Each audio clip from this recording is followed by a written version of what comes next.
Hello चैम्स, I welcome you guys in this new video. और इस video में हम डिस्कस करेंगे पॉलिटिकल साइंस का sample question paper of class 12 2024-25 boards के लिए, बेसिकली 2025 बोर्ड्स के लिए, ठीक है। एंड ये सेट 1 हम डिस्कस कर रहे हैं, ठीक है, जो रिलीज़ किया गया है सीबीएसई बोर्ड के थ्रू। तो अगर आपने ये वीडियो देख लिया तो आपको बहुत अच्छे से एक आइडिया लग जाएगा कि पॉलिटिकल साइंस में किस तरीके से क्वेश्चंस हमें अटेम्प्ट करने हैं और बेसिकली कि पैटर्न क्या होता है एग्ज़ाम का, ठीक है, और मार्क्स वाइज डिस्ट्रीब्यूशन किस तरीके से होता है, जो कि सीबीएसई के पेपर में हम देख के हमें आइडिया लग जाता है, ठीक है। और काफ़ी हद तक कुछ क्वेश्चंस रिपीट भी हो सकते हैं, ठीक है। और हम इसकी इंपॉर्टेंट क्वेश्चंस की सीरीज भी एक बार लॉन्च करेंगे बोर्ड एग्जाम से पहले ही, ठीक है। तो काफ़ी हेल्पफुल होगा आपको। पहले इंस्ट्रक्शन पढ़ लेते हैं कि 3 आवर्स का पेपर है, मैक्सिमम 80 मार्क्स का, ठीक है। और 5 सेक्शन है, ABCDE, 30 क्वेश्चन ईच में, मतलब टोटल है। ऑल क्वेश्चन कंपलसरी हैं, ठीक है। 1 से 12 जो है मल्टीपल चॉइस क्वेश्चन है, 1 मार्कर है। 13 से 18 है 2 मार्कर क्वेश्चन, ठीक है। 19 से 23 है 4 मार्कर्स। 24 to 26 है कार्टून और map based question. And 27 to 30 है 6 मार्कर क्वेश्चन, ठीक है। और there are internal choice of 6 question, ठीक है। 6 क्वेश्चन की इंटरनल चॉइस है, तो देख लेंगे कौन सा है। स्टार्ट करते हैं क्वेश्चन नंबर सेक्शन ए से, जो है MCQ, ठीक है। ये 12 क्वेश्चन हैं टोटल। पहला क्वेश्चन है arrange the following in a chronological order. तो इसको क्रोनोलॉजिकल ऑर्डर में करना है, ठीक है। 189 member countries in IMF meeting in Washington DC between 26 allied nations fighting the Axis power. Tehran Conference Declaration of Three Powers, US, Britain, Soviet Union, US President Franklin D. Roosevelt and British Prime Minister Winston Churchill signed an Atlantic Charter। तो पहला मतलब chronological order में कौन सा sequence सही बैठता है, तो आंसर करिए। तो आंसर इसका है D, ठीक है। पहले है 4th, ठीक है, पहले 4th है, फिर हमारा 2nd है, फिर हमारा 3rd है, एंड हमारा लास्ट ये है, ठीक है। ये क्रोनोलॉजिकल सीक्वेंस है। US प्रेसिडेंट की फ्रैंकलिन डी रूजवेल्ट के साथ जो ब्रिटिश प्राइम मिनिस्टर के साथ जो अटलांटिक चार्टर साइन हुआ था वो हुआ था 1941 में, ठीक है। और हमारा जो क्या कहते हैं मीटिंग हुई थी वॉशिंगटन DC में 26 allied nations के साथ, वो हुई थी 1942 में, ओके। और 3rd है तेहरान कॉन्फ्रेंस डिक्लेरेशन जो हुई थी वो हुई थी 1943 में। एंड IMF के साथ 2016 के अंदर ये 189 मेंबर कंट्रीज का हुआ था, ठीक है। तो अब सेकंड क्वेश्चन की तरफ बढ़ते हैं। Tribal of Orissa fear their displacement due to the extraction of which resource. इसमें से कौन सा ऐसा रिसोर्स है जिसकी वजह से ट्राइबल ऑफ उड़ीसा से डरते हैं कि वो डिस्प्लेस हो जाएंगे। तो इसका आंसर क्या है, तो इसका आंसर है आयरन ओर, ठीक है। आयरन ओर की वजह से गवर्नमेंट ने क्या किया है कि इंडस्ट्री सेटअप करने का वहाँ पे प्लान बनाया है, ठीक है। मेमोरेंडम ऑफ अंडरस्टैंडिंग साइन की है with international and domestic steel makers के साथ। लेकिन उड़ीसा के ट्राइबल्स को ये डर है कि अगर यहाँ पे इंडस्ट्री सेट हुई तो वो डिस्प्लेस हो जाएंगे अपने घर से, अपने लाइवलीहुड से, ठीक है। तो इसका मेन ये है। 3rd है institutional revolutionary party exercise power in which country, ठीक है। कौन सी कंट्री में इंस्टीट्यूशनल रेवोल्यूशनरी पार्टी ने एक्सरसाइज की थी पावर। इसका आंसर बताइए। इसका आंसर है मैक्सिको, ठीक है। इसका आंसर है मैक्सिको, ठीक है। और ऐसा इसलिए क्योंकि ये हुई थी 1929 के अंदर, ठीक है। इसका पहले नाम था नेशनल रेवोल्यूशनरी पार्टी, ठीक है, नेशनल रेवोल्यूशनरी पार्टी, ठीक है, जो कि लेटर इसका नेम कर दिया इंस्टीट्यूशनल रेवोल्यूशनरी पार्टी, ठीक है। और अपनी पावर एक्सरसाइज करते हैं मैक्सिको में, ओके। क्वेश्चन नंबर 4 है dash policy has been adopted by Niti Aayog. कौन सी ऐसी पॉलिसी जो कि नीति आयोग ने अडॉप्ट की थी। तो इसका आंसर बताइए, जल्दी बताइए। इसका आंसर है हमारा मेक इन इंडिया, ठीक है। आई थिंक ये 2 बार मिस प्रिंट हो गया है, मेक इन इंडिया, इस मेड इन इंडिया, सॉरी, ठीक है। मेक इन इंडिया है हमारा नीति आयोग के थ्रू, ठीक है। 5th स्टेट क्वेश्चन है match the list 1 with list 2 regarding the negative sides effects of globalisation, ठीक है। तो हमें प्रॉपरली इसका आंसर बताना है कि इसका आंसर क्या होगा, ओके। सो बताइए। यानी पहला है कॉर्पोरेट सेक्टर, किसके साथ मैच होगा ये। MNC opening retail chains in India, क्या इसके साथ, या हॉलीवुड मूवीज़ के साथ, extremist threatening students who wear western cloth, या buying a major rival company in Europe. क्या है इसका आंसर। देखिए retail sector, entertainment sector, social sector, ये चारों को हमें मैच करना है। तो इसका आंसर जो है वो है ए, ठीक है। यानी ए का जो है हमारा वो है 4th, ठीक है, 4th है इसका, ठीक है। बी का हमारा 1st है, ठीक है। हमारा सी का है, हमारा है 2nd, ठीक है। Entertainment in Hollywood movies dominating और बॉलीवुड मूवीज़। एंड हमारा डी का है हमारा 3rd, okay, extremist threatening social sector. तो ठीक है, इस तरीके से है इसका आंसर। क्वेश्चन नंबर 6 है Writers, poets, and filmmakers in India and Pakistan have often used the phrase division of herds to describe partition. ठीक है. And reason is का Muslim League put forward the two nation theory that British did not consist of one but two people. ठीक है. तो इसमें क्या true है? ठीक है, असर्शन ठीक है, रीज़न ठीक है, दोनों ठीक है, या क्या आर इसका करेक्ट एक्सप्लेनेशन दे रहा है या नहीं दे रहा, बताना जल्दी. इसका आंसर बताइए. इसका आंसर है बी. ठीक है, असर्शन भी ठीक है, रीज़न भी ठीक है, but R is not the correct explanation of assertion. Okay okay. The water treaty sign between India and Pakistan in 1960 is related to which one of the following rivers. कौन सी रिवर के साथ पाकिस्तान के साथ ट्रीटी साइन होती है? बहुत ही easy answer है और बहुत फेमस है, अभी न्यूज़ में भी चल रहा है ये. इसका आंसर है इंडस. ठीक है, इंडस वाटर ट्रीटी हुई थी 1960 में विद इंडिया एंड पाकिस्तान, जिसमें हमारी जो फर्स्ट 3 रिवर्स है झेलम, चिनाब एंड रावी, ठीक है, वो पाकिस्तान के साथ वाटर शेयरिंग का उसके साथ एग्रीमेंट बना था. और रावी ब्यास सतलुज का झेलम चिनाब, इंडस झेलम चिनाब रावी ब्यास सतलुज हमारे साथ थी. ठीक है, 3 नदियाँ उनके साथ, 3 नदियाँ हमारे साथ, ऐसा एग्रीमेंट हुआ था. Who became the prime minister of India after the death of Jawaharlal Nehru in 1964. तो इसका आंसर बहुत ईजी है, बताइए जल्दी से. इसका आंसर है लाल बहादुर शास्त्री जी. ठीक है. क्वेश्चन नंबर 9 है which article of the foreign policy of India its basic source are included. In which article of the foreign policy of India its basic sources are included. इसका आंसर बताइए. ठीक है, article 51. Article 51 जो है ये foreign policy के बारे में बताता है. ठीक है, इसके आर्टिकल के अंदर खुद इंक्लूडेड है उनकी जो भी मतलब फॉरेन पॉलिसी. क्वेश्चन नंबर 10 है Gorbachev decision to normalise relation with the West and democratise and reform the Soviet Union had some other effects that no one anticipated. ठीक है, और इसका रीज़न है the people in the East European countries which were part of the Soviet bloc had started to support Gorbachev in his every decision. इसका answer क्या है? ठीक है, इसका आंसर बताइए. इसका आंसर है सी, क्योंकि असर्शन ठीक है but reason is not correct. ठीक है, reason is not correct. Question number 11 है विच of the following country had ruled the Goa till 1961. बहुत ईजी आंसर है. ठीक है, बताइए इसका आंसर जल्दी से. इसका आंसर है पोर्चुगल. ठीक है, पोर्चुगल. ठीक है, गोवा जो थी वो पोर्चुगीज़ के कंट्रोल में थी. ठीक है, और पोर्चुगीज़ ने रिफ्यूज़ कर दिया था कि वो 1947 में उसको आज़ाद नहीं करेंगे. ठीक है, तो 1961 के अंदर गवर्नमेंट ने 1961 के अंदर, ठीक है, इंडियन गवर्नमेंट ने ऑपरेशन विजय चलाया.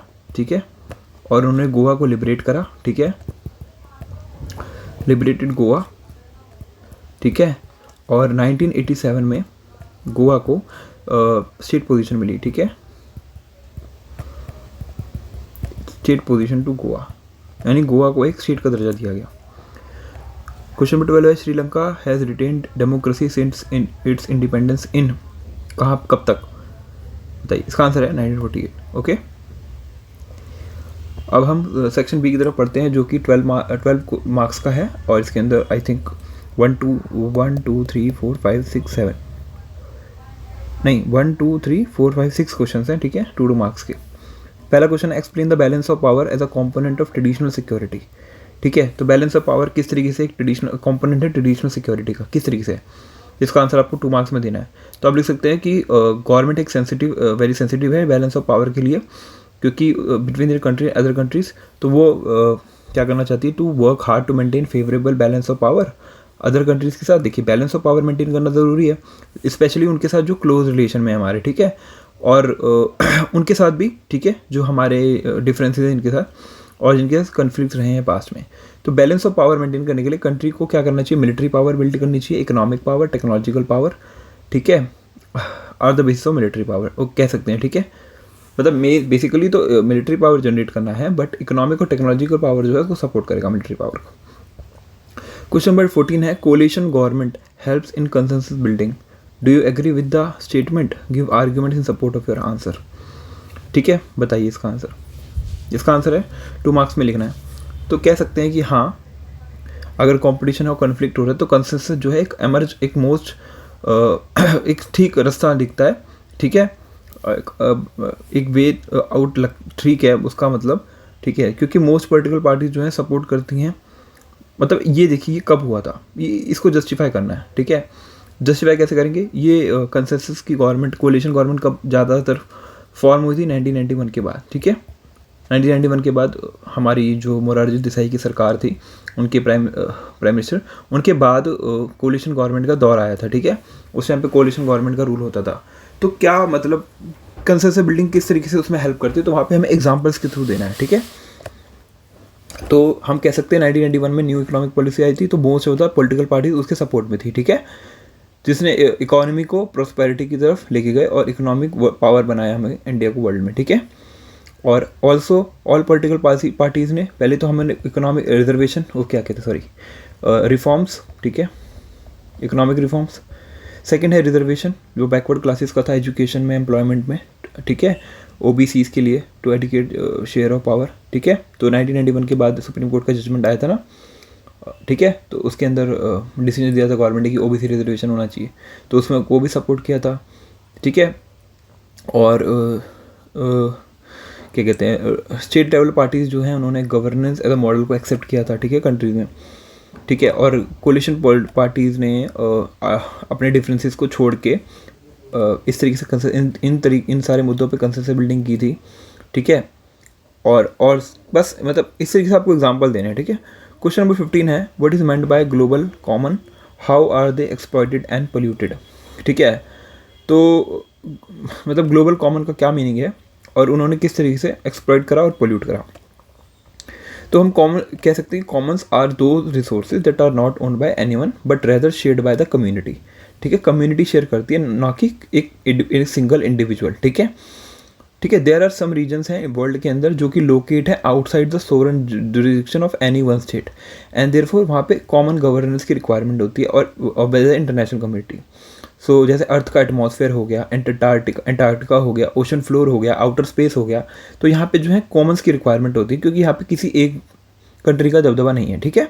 तो इस तरीके से, और यहाँ पे पूछा है कि किस तरीके से वो एक्सप्लॉइट करते हैं, पोल्यूट करते हैं। तो ग्लोबल जो कॉमन्स होते हैं ना, वो एक्सप्लॉइट पोल्यूट होते हैं due to product of industrial development, ठीक है। देखिए डेवलप्ड कंट्रीज़ क्या चाहती हैं कि मैक्सिमम से मैक्सिमम रिसोर्स एक्सट्रैक्शन करें वहाँ से, जो भी उनको नेचुरल रिसोर्स मिल गया, चाहे अगर अंटार्कटिक की बात करें तो वहाँ से रिसोर्स एक्सट्रैक्शन करना, ठीक है, चाहे वो आउटर स्पेस हो गया, वहाँ पे स्पेस डेब्रिस क्रिएट करना, बाहर अपने मिसाइल्स को सेंड करना। तो इस तरीके से जो एक्सप्लॉइट भी होता है और वो पॉल्यूट भी होता है एनवायरनमेंट, ठीक है।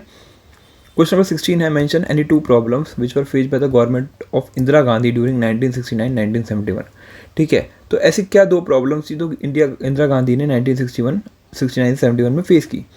तो देखो आपने पढ़ा ही है, लेकिन हम दो एग्जांपल देना चाहें तो कह सकते हैं कि एक राइवलरी हुई थी between Indira Gandhi and syndicate, ठीक है, 1969 में, जिसमें प्रेसिडेंट जाकिर हुसैन की डेथ के बाद पोस्ट ऑफ प्रेसिडेंट जो है फेल हो गई थी, वेकेंट थी।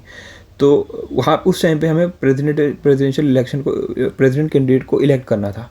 तो एक तो उस टाइम की बात हो गई, ठीक है, यानी इंदिरा गांधी चाहती थी कि वो इलेक्ट करें, बट सिंडिकेट जो था कांग्रेस का, वो चाहता था अपना मतलब कोई भी एक वहाँ पे पुट करना प्रेसिडेंट, ठीक है। एक तो ये कह सकते हैं कि ये प्रॉब्लम फेस की थी, ठीक है। और सेकंड हो सकता है कि वेरियस नॉन कांग्रेस पार्टी ने ज्वाइन करके अलायंस बना लिया था, जॉइंट लेजिस्लेटिव पार्टीज बना ली थी अगेंस्ट इंदिरा गांधी, ठीक है। तो this can be the true problems.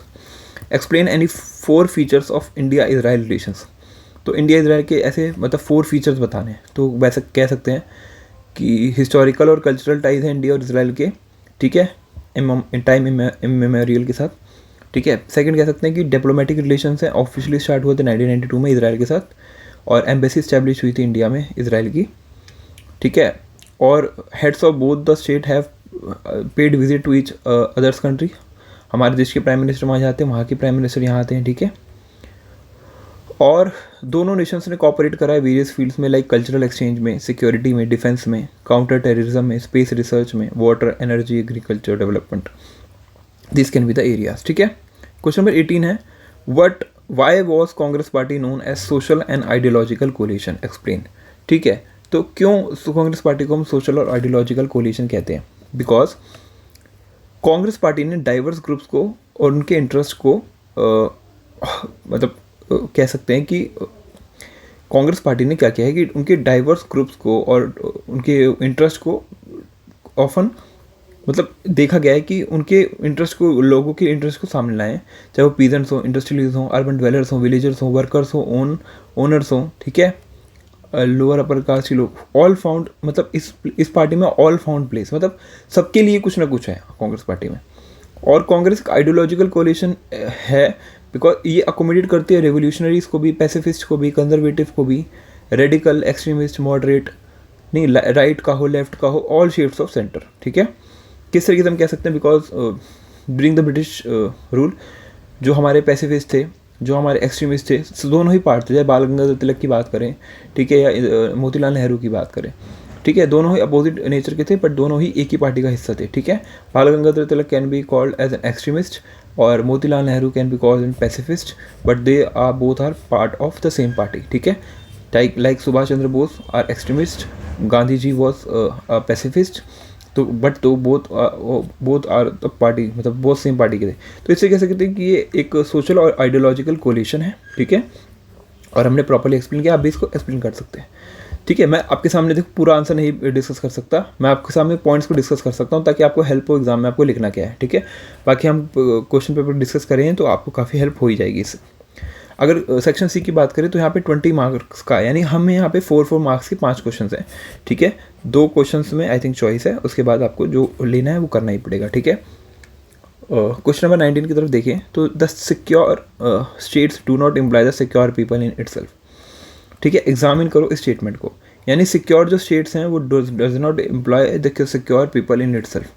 ठीक है, तो किस तरीके से आपको इस स्टेटमेंट को एक्सप्लेन करेंगे, देखिए आप इसको 4 पॉइंट्स में डिस्कस करना है, 4 मार्क्स का तो कम से कम 4 पॉइंट्स तो होना ही चाहिए। ठीक है, कह सकते हैं कि ह्यूमन सिक्योरिटी है about the protection of people more than the protection of states. Human security का क्या मतलब है कि ह्यूमन सिक्योरिटी है protection of people more than the protection of state, but secure states always does not mean secure people.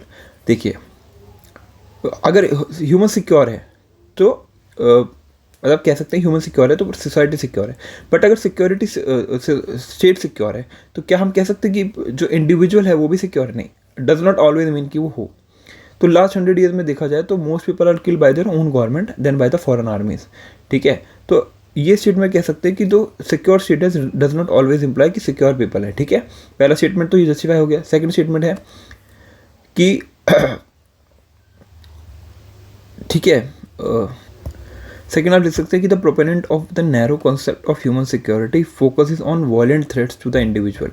ठीक है, जो human security की नैरो कॉन्सेप्ट को लेके चलते हैं लेकिन वो वायलेंट मतलब थ्रेट्स भी करते हैं इंडिविजुअल को।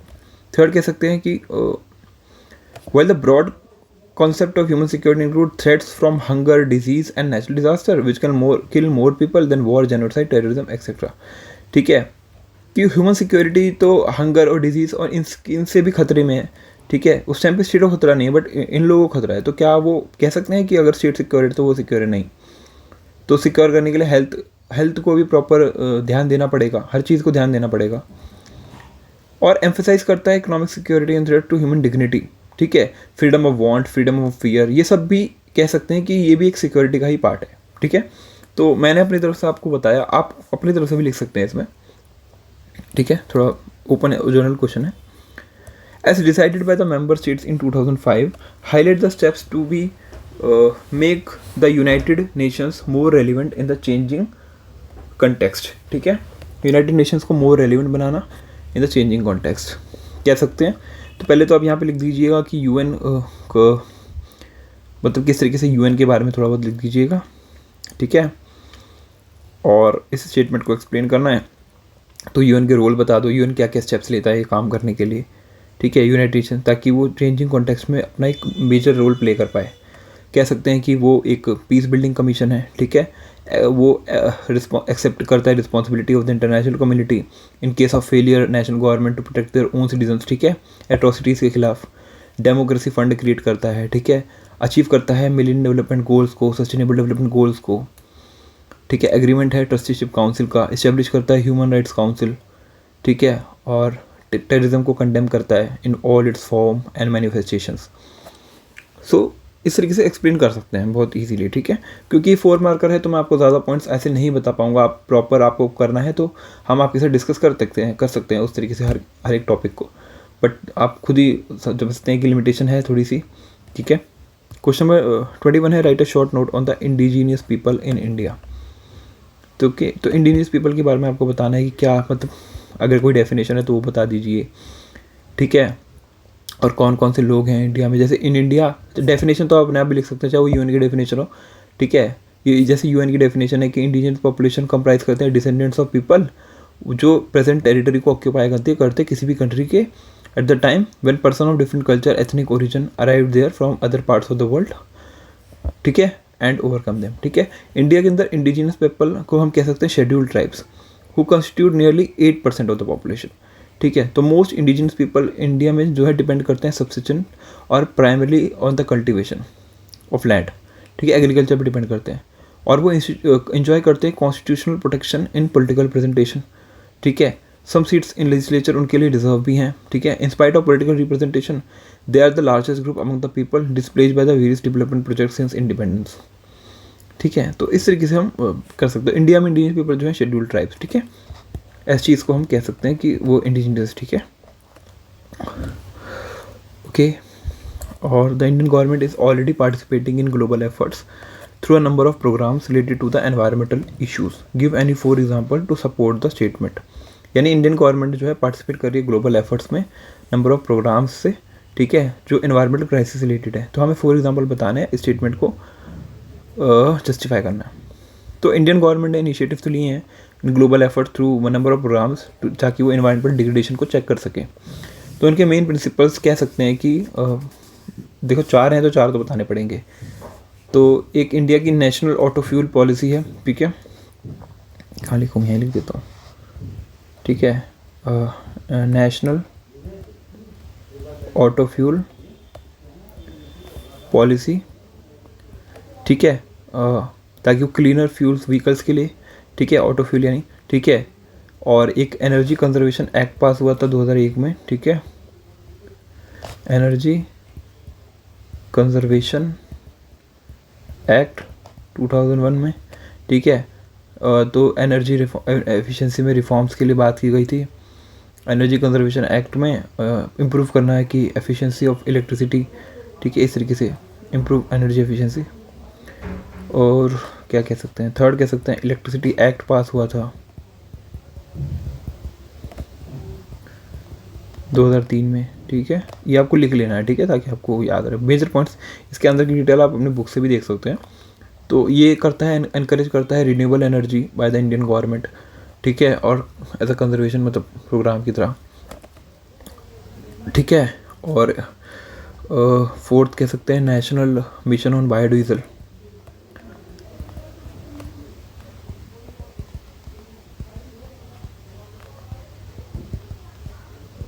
नेशनल मिशन ऑन बायोडीजल, जहाँ पे 11 हेक्टेयर्स ऑफ लैंड को यूज़ करेंगे प्रोड्यूस बायोडीजल, ठीक है, ठीक है। तो इस तरीके से हम कह सकते हैं इंडिया एक लार्जेस्ट रिन्यूएबल एनर्जी का मतलब प्रोग्राम स्टार्ट करने का कह सकते हैं, ठीक है।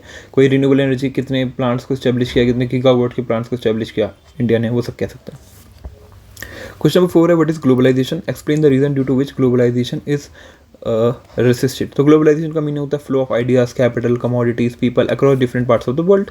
ये मल्टी डायमेंशन कॉन्सेप्ट है, इसका पॉलिटिकल, इकोनॉमिक और कल्चरल मैनिफेस्टेशंस हैं, ठीक है, ठीक है। और रीजंस कह सकते हैं कि किस वजह से ये रेजिस्ट होता है। तो बहुत सारी रीजंस हैं, ठीक है, मतलब कह सकते हैं कि बहुत सारे रीजंस है। कॉम्पिटिशन क्रिएट करता है, ठीक है, ठीक है, वीक करता है स्टेट को, lead to reduction in the capacity of state to protect the interest of its poor, ठीक है,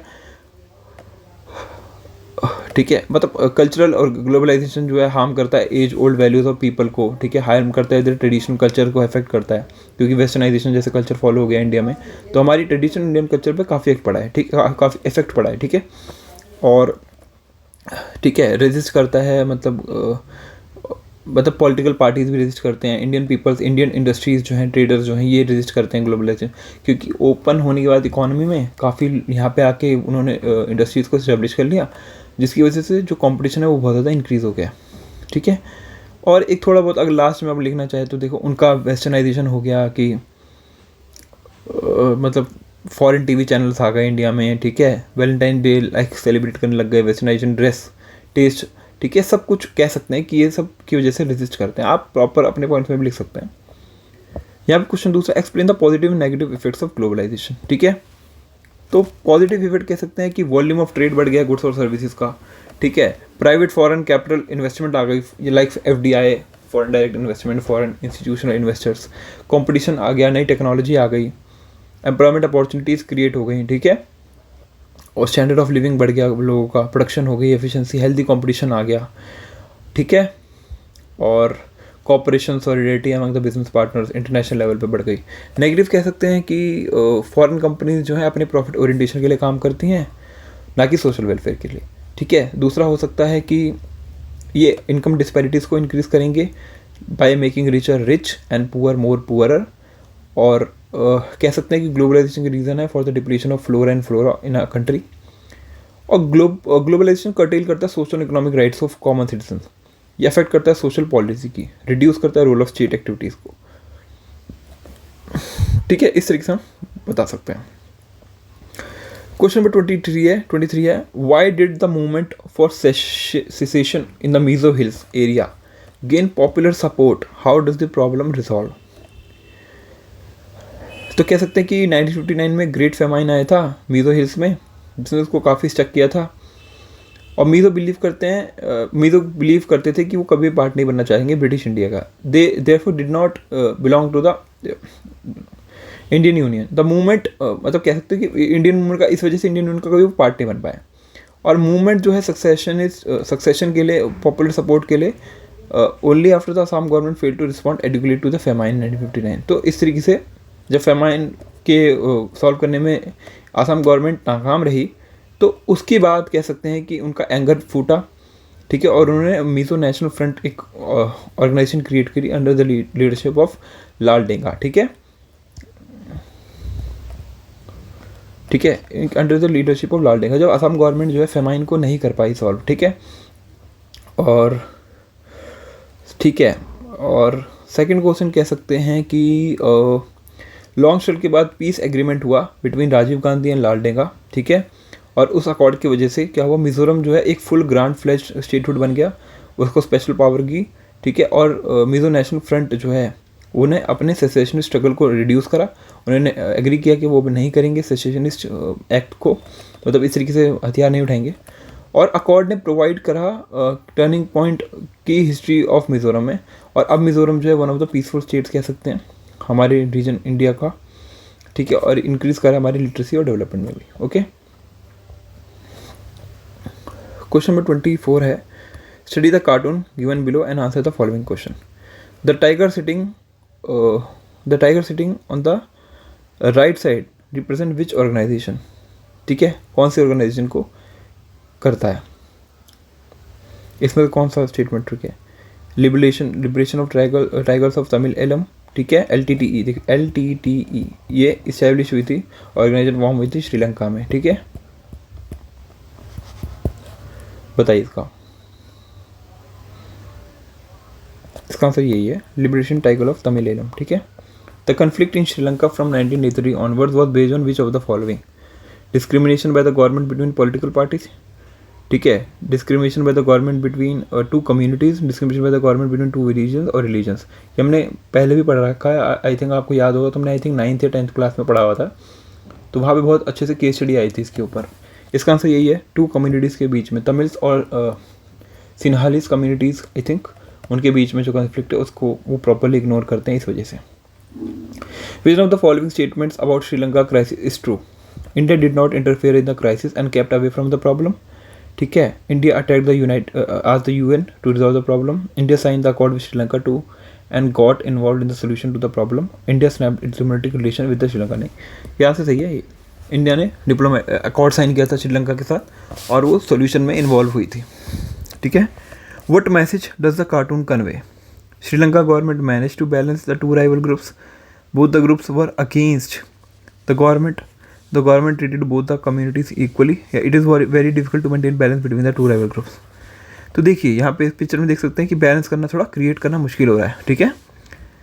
तो इसका आंसर हो सकता है ये हो, it is very difficult to maintain balance between the two rival groups, ठीक है। और मैं चाहता हूँ कि आप मैप बेस्ड क्वेश्चन खुद ही करें, ठीक है। हम जल्दी इसके आंसर्स को डिस्कस कर लेते हैं, ठीक है। और पहला है the state where women put a ban on the sale of arrack and stopped its auction, कौन सा है? ठीक है, बताइए।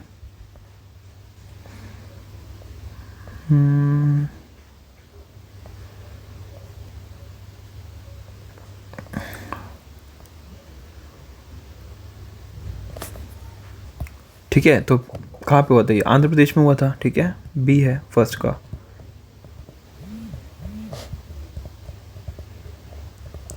ठीक है, सेकेंड है the state where there was anti Hindi agitation in 1965, तो ये है तमिलनाडु।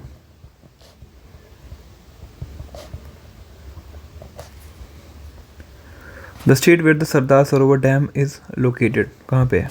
बहुत ईजी है, गुजरात। और आप देख के पता चला उत्तर प्रदेश है ये फोर्थ का है। The state wish of farmers agitation 1988 protesting against the government increase electricity rates. ठीक है, ये वाला मैं आपके सामने करना है तो बताइए, डिस्कस कर सकते हैं। वैसे ये पूरा पढ़ना पड़ेगा, उसके बाद मैं आपको साइड डायरेक्ट इसका आंसर बता देता हूँ। ठीक है, उसके बाद आप इसको एक बार रीड कर लेना, यहाँ से स्क्रीनशॉट ले लीजिए आप। ठीक है, इसका स्क्रीनशॉट, और उसके बाद मैं direct which of the following city Gandhi ji was there on 15 August 1947। ठीक है, अगर आप ये नहीं पढ़ेंगे, वैसे अगर देखेंगे तो भी इसका आंसर है पता जाएगा, कोलकाता। वो the following kill Gandhi on 30 जनवरी 1948, नाथुराम गोडसे। ठीक है, Why did Mahatma Gandhi choose not to celebrate Independence Day in 1947 and what action did he take to address the communal violence? देखो, गांधी जी ने रिफ्रेन किया था सेलिब्रेटिंग इंडिपेंडेंस डे क्योंकि कम्युनल राइट्स थे कोलकाता के अंदर बहुत ज़्यादा। ठीक है, और कम्युनल राइट्स हम उसको आई थिंक ब्लैक डे के नाम से भी जानते हैं, जब कोलकाता में बहुत ज़्यादा मैसेकर हुआ था। ठीक है, between Hindus and Muslims, two communities के बीच में। ठीक है, तो कम्युनल राइट्स हुए थे कोलकाता में, जिसने बहुत ज़्यादा परेशान करा था। ठीक है, उनकी इस पॉलिसी ऑफ अहिंसा एंड सत्याग्रह को, जो कि फेल हो गई थी उस टाइम पे कोलकाता में। तो उन्होंने परसुएट करने के लिए हिंदूज़ और मुस्लिम्स को वायलेंस अबैंडन करने के लिए, इम्प्रूव करने के लिए सिचुएशन को, उस टाइम पे इंडिपेंडेंस डे सेलिब्रेट नहीं किया था। ठीक है, जो कि परसिस्टेंट राइज हो गए थे for peace ultimately leading to assassination, जिसका उनका असैसिनेशन हुआ 13 जनवरी 1948 को, जो कि नाथुराम गोडसे ने किया था। ओके, तो ये बहुत दुखद घटना थी। ठीक है, क्वेश्चन सेक्शन ई है जो 24 मार्क्स का है और 6 मार्क्स का क्वेश्चन है। ठीक है, तो आई थिंक ये तो आप खुद भी करेंगे क्योंकि यहाँ पे हम आपके साथ क्वेश्चन ही डिस्कस कर सकते हैं। अदरवाइज़ जो है इसके अंदर मैं आपके साथ कैसे डिस्कस करूँ, बहुत ज़्यादा वॉल्यूम हो जाएगा ना पूरा। मतलब आपके साथ क्वेश्चन रीड कर लेते हैं ताकि आपको ये आइडिया लग जाए कि हाँ इस तरीके से क्वेश्चन आते हैं और कौन से क्वेश्चन में हमें कितना लिखना होगा।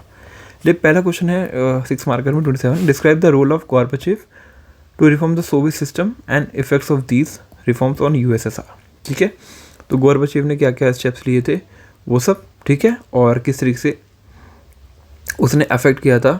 ठीक है, लाइक उसने इकोनॉमिक और पॉलिटिकल रिफॉर्म्स लिए थे। ठीक है, पेरिस्ट्रोकिया, रिस्ट्रक्चरिंग में, और ग्लासनोस्ट ओपननेस, ताकि वो ब्रिंग ट्रांसपेरेंसी लाए और प्रमोट करे फ्रीडम ऑफ एक्सप्रेशन को। ठीक है, और उसने स्टॉप कर दिया था arms race in US by signing a pact to control over nuclear weapons, INF treaty कहते हैं। उसने सोवियत ट्रूप से विड्रॉ कर लिया था फ्रॉम अफगानिस्तान और ईस्टर्न यूरोप में, और उसने यूनिफिकेशन ऑफ जर्मनी में भी हेल्प की थी। और ऐसे कौन से रिफॉर्म्स थे जो गोर्बाचेव ने लिए थे और जिसका यूएसएसआर पे इफेक्ट पड़ा था। ठीक है, ठीक है, तो कह सकते हैं कि देखिए कॉमन पीपल जो है काफ़ी इम्पेशेंट हो गए थे जब उसने ओपननेस और रिस्ट्रक्चरिंग की पॉलिसी लाए थे और पेरिस्ट्रोकी और ग्लासनोस्ट में। ठीक है, और ब्यूरोक्रेट्स और कम्युनिस्ट जो थे वो नहीं चाहते थे इन पॉलिसी को अडॉप्ट करना, क्योंकि उनके लग रहा था उनकी पावर्स और लग्जरीज जो है रिड्यूस हो जाएंगी। तो इसकी वजह से गोर्बाचेव ने क्या किया था, बहुत सफ़र किया था सब्सिक्वेंटली, और उसने रिज़ाइन किया था। और कूप ने 1991 में ले लिया था पावर, टू कंट्रोल कर ली थी पावर। ठीक है, तो गोर्बाचेव की पॉलिसी जो है नेशनलिस्ट फीलिंग को और डिज़ायर्स को, उनकी सॉवरेनिटी को, रिपब्लिक को इंक्लूडिंग रशिया और बाल्टिक रिपब्लिक्स में रिफॉर्म करने के लिए थी। ठीक है, और लोगों ने कैपिटलिस्ट इकोनॉमी को फेवर किया और the centralise economy under which they were suffering. ठीक है, बिकॉज वहाँ पे वो सफ़र बहुत कर रहे थे। ठीक है, मैंने आपको ऊपर ऊपर से बता दिया क्योंकि हम आप यहाँ देखिए explain 5 features of Soviet system, तो यहाँ पे आपको खुद देखना है पड़ेगा मतलब कौन कौन सी चीज़ें आप लिख सकते हैं यहाँ पे। Question 28, analyse 2 factors responsible for the European union to be a highly influential regional organisation, what were the limitations of the European union. ठीक है, तो क्या लिमिटेशन थी यूरोपियन यूनियन की और किस तरीके से वो कह सकते हैं कि यूरोपियन यूनियन, देखिए उसका मिलिट्री इन्फ्लुएंस बता सकते हैं, इकोनॉमिक इन्फ्लुएंस बता सकते हैं, ठीक है, और लिमिटेशन बताना है यूरोपियन यूनियन की। ठीक है, तो ये तो आप कर ही लेंगे, आई थिंक बहुत ईजिली हो जाएगा। ठीक है, क्वेश्चन नंबर 29 है, एक्सप्लेन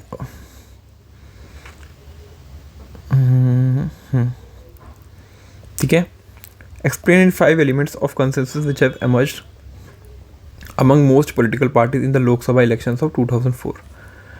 ठीक है, तो कह सकते हैं कंसेंसस किस पे था, upon the new economic policy पे था, upon the socio political claims of the backward caste पे था। ठीक है, कंसेंसस था रीजनल पार्टी का in making the government, political alliance with out consent of ideology. ठीक है, तैयार हो गए थे एक दूसरे की आइडियोलॉजी को सपोर्ट ना करते हुए भी पार्टी को सपोर्ट कर रहे थे। ठीक है, these kind of answers can be written by your side. ठीक है, और क्वेश्चन नंबर 30 है, the opposition to emergency would keep the Janata party together only for a while. यानी ओपोजिशन जो एमरजेंसी के लिए जनता पार्टी का फॉर्मेशन हुआ था खाली थोड़े टाइम के लिए था, बहुत ज़्यादा लंबे टाइम के लिए नहीं था। ठीक है, ऐसा क्यों था, ठीक है, उसको इवेल्यूएट कीजिए। तो अब इसके अंदर हमें प्रॉपर आंसर लिखना है कि कह सकते हैं क्या क्या रीज़न थे। ठीक है, तो जनता गवर्नमेंट जो कि 1977 के इलेक्शंस को जीत के आई थी वो स्टिफ कंपटीशन फेस कर रही थी। ठीक है, among the leaders for the post of prime minister Morarji Desai थे। ठीक है, जो इंदिरा गांधी के अगेंस्ट थे, चरण सिंह थे भारतीय लोक दल के। ठीक है, और जगजीवन राम, ये सब थे। ठीक है, और कुछ क्रिटिक्स ये भी कहते हैं कि Janata party was lack direction, leadership and common programme. ठीक है, जनता पार्टी जो थी वो could not bring about a fundamental change in the policies pursued by the Congress, वो फंडामेंटल चेंज नहीं ला पाई थी। ठीक है, और जनता पार्टी जो है ठीक है स्प्लिट हो गया था गवर्नमेंट का, स्प्लिट एंड द गवर्नमेंट जो लेड बाय मोरारजी देसाई थी उसने मेजॉरिटी लॉस कर दी विद इन 18 मंथ्स, और अनदर गवर्नमेंट जो की फॉर्म हुई थी वो चौधरी चरण सिंह की हुई थी। ठीक है, with the support of Congress party, मतलब assurance of the support of Congress party. तो मतलब इस तरीके से आप रीजंस हैं काफ़ी सारे लिख सकते हैं। ठीक है, प्रॉपरली स्ट्रक्चर बनाना है। ठीक है, और last question, explain evaluate the role of Naxalite movement in India. तो नक्सलाइट मूवमेंट किस तरीके से प्रोग्रेस करी उसके बारे में प्रॉपरली आपको यहाँ पे लिखना है। ठीक है, तो आई होप मैंने आपके साथ काफ़ी अच्छे से डिस्कस किया ये पूरा पेपर। ठीक है, और इसके बेसिस पे आप आइडिया लगा सकते हैं कि किस तरीके से क्वेश्चन हमारे पॉलिटिकल साइंस के पेपर में आएंगे, जो कि हमारा 2025 का बोर्ड्स एग्ज़ाम है। ठीक है, तो आई होप आपको वीडियो अच्छा लगा हो। ठीक है, अपने दोस्त के साथ शेयर कीजिएगा एंड लाइक कीजिएगा, कमेंट कीजिएगा जो भी आपको डाउट हो। अगर कोई आपको डाउट होता है तो उसके रिगार्डिंग हम एक वीडियो क्रिएट कर लेंगे। ठीक है, ताकि आपके सारे डाउट सॉल्व हो जाएं, और इसकी मोस्ट इंपॉर्टेंट क्वेश्चन सीरीज भी लाने वाला हूँ मैं पॉलिटिकल साइंस की, ताकि आपको एग्जाम्स के टाइम पे ज़्यादा अपनी बुक्स को ना रेफ़र करके सीधा आप क्वेश्चन आंसर्स को रेफ़र करें जो कि आपके एग्ज़ाम के लिए रिलेवेंट है। ओके, सो वीडियो बनाने के लिए थैंक यू सो मच।